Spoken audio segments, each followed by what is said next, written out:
We are ENCA News. Leave us a comment and we'll share it with you towards the end of the show.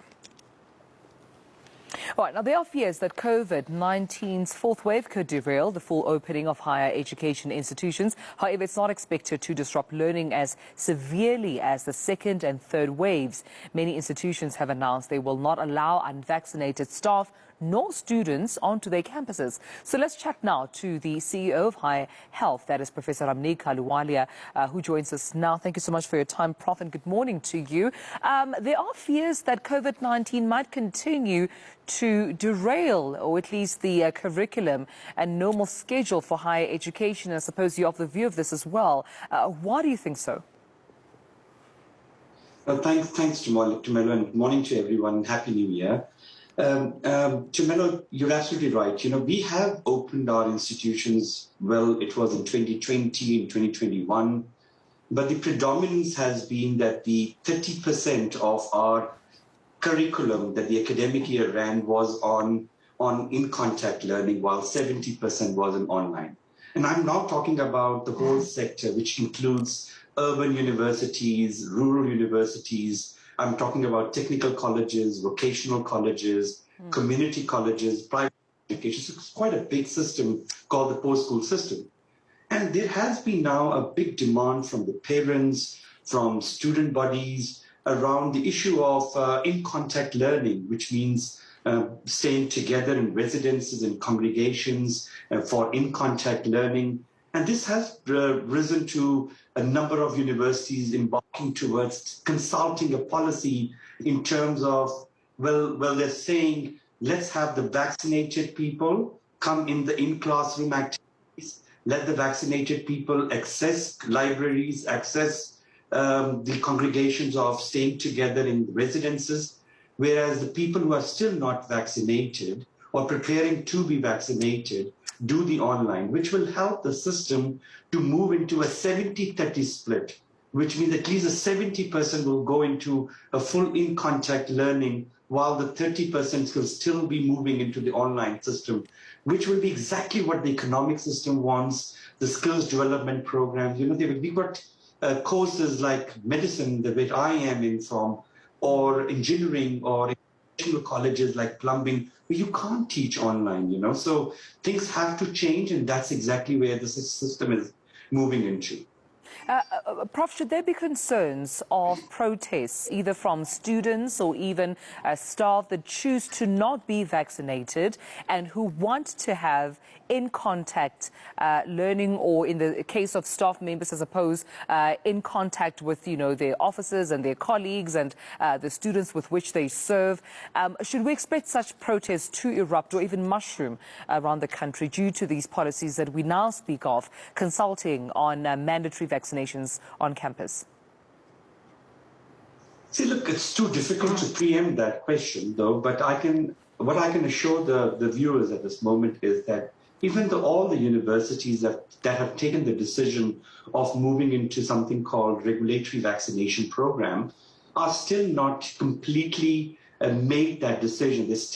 They have passed as resolutions through the Senates, but they are in the phases of consultations. And that's the key word. You know why? Because that brings the population along with you.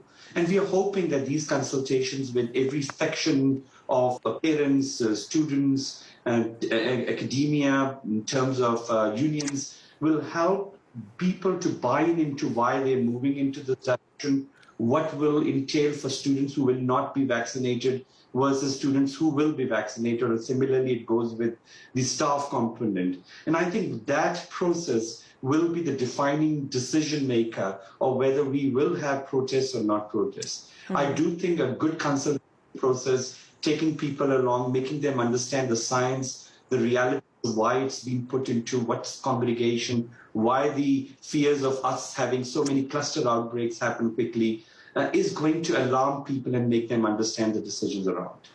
What about residences? Because we can't talk about, higher education without residences. We know that most students, at least some of them traveling or coming from other provinces, into other provinces, for example, Eastern Cape to Gauteng to study there, they need accommodation. How do you think that will be tackled just in terms of ensuring that one is safe, that, your roommate, if you are sharing your room with someone else, is also safe, especially in a pandemic? How do you think accommodation, residences, on-campus residences as well, will handle this pandemic? So since the invent of this COVID-19 and through all the phases, we've seen major cluster outbreaks in residences. In fact, if you look at the fourth wave, which we are currently experiencing, it started at one of our residences where we first saw a huge cluster of students becoming positive at the same time. But what we've been managing is we've got a protocol called a Protocol for Residences, the wardens, resident officers, or house mothers. And the whole challenge has been is making us understand how we work in a congregation setting while people were still unvaccinated. But now with this new policies coming for mandatory vaccination or regulatory vaccination, it clearly speaks to the fact that people accessing residences should be the people who are vaccinated.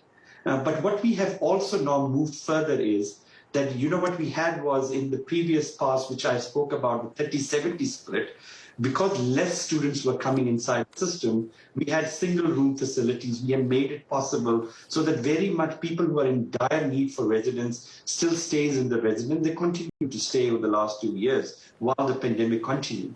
But now moving ahead, it's moving with that policy of regulatory vaccination, thinking possibilities of people who are only vaccinated to be congregated together in the same rooms. And I think what the protocols will do for us is defining how we can still establish small isolation sites like we have established per institute, per campus, so that if students clusters outbreaks does happen, if students do become positive, how do we can quickly break the chain of the transmission by isolating positive students from the students who are not positive or not showing symptoms. And I think that's a new protocol as we speak about in terms of isolation and quarantine. So I think that's the factor of how we're moving into.